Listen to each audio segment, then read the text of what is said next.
from all indications, say that our governor has tried and his team has tried for our people. They have tried. And we thank them. And you know, when a road is very wet, it's just like if somebody had pounded the fufu very well. As one of me know, he have a car. And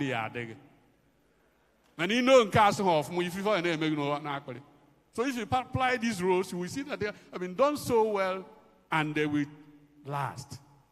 And that is what we so that one done will be done well. Because what is very, very wasteful is to repeat and repeat and repeat. So we thank the roads. I don't need to mention them. Because there are so many of them. Is it Amansi or both family areas? People have not. Is it Amansi Ufuma? Is it Denzan? Is it Obaro? There are so many of them. And I know the commissioning will come in earnest. The Port Harcourt Niger Street Road, and the Okuneze, Oka Water Scheme, and so on and so forth. If you want to see some of these things, they are in the public domain. You go and read them. We have only 2 hours for this mass, and we must scale everything through. So that is clear. So I want to thank him that within 2 years, information reaching us that governor has flagged off 400 and something kilometers of road and has done 200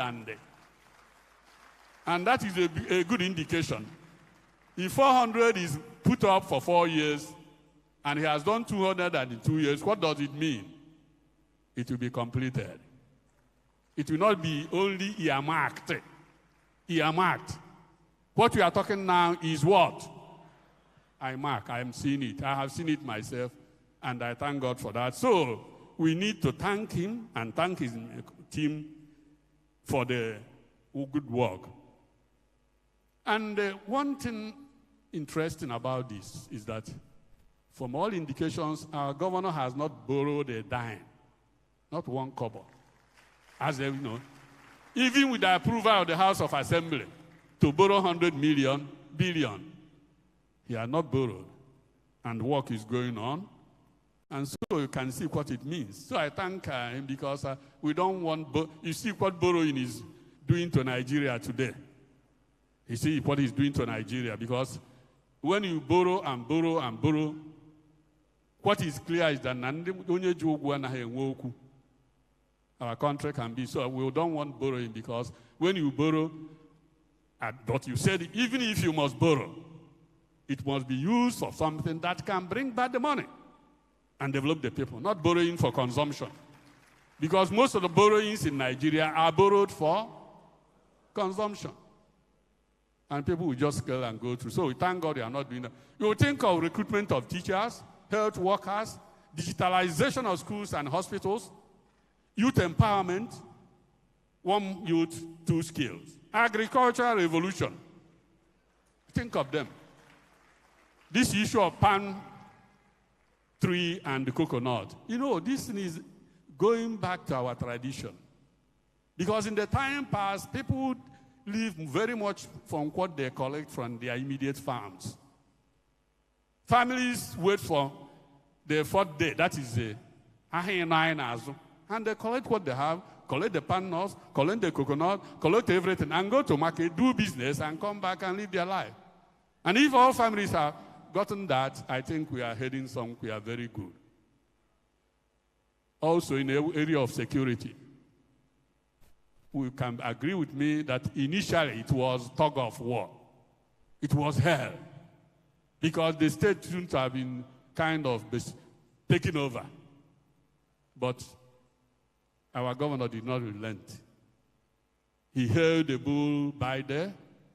Because if you run away from somebody, it will be gathering. You face it. There will be problems. And if you can see me, and you know, security in Nigeria is not in Anambra State alone. Because even what we have here is not serious with what we are seeing now. How do you explain over 200 and something students and pupils were taken? Sokoto, Kaduna, and the rest of them. You know what it means.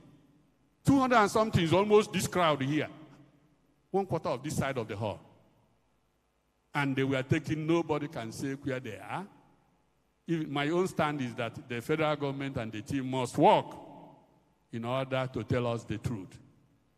Because all these things seemed to me that is just a kind of gang up. We know when we're asked to bring an in and scene and all the whatnot to trace events, why are these people not traceable? I think somebody is fooling somebody somewhere. I think that way. And I want to call on the federal government to find a way of getting these people who are harassing us. So the few down here, I call them few. You they strike there and get one or two depending. Government is making an effort. You know, criminals, when they strike, it will look like they're everywhere. They are not. It may be same group. They do here. I remember the days of armed robbery. They rob at Nnewi, you push them, they move to Umunze. The next month, they move to Oka, and people will think that they're ubiquitous. They are not. It's only that crimes stand out. So all we think to say, I thank God the few, incursions into their dens. I think when they are dislodged very much. And we also appeal to those our brothers and sisters, because women are also involved now. I appeal to them. There is no life for human beings to live in the bush. You can never make life out of that. Let them come out.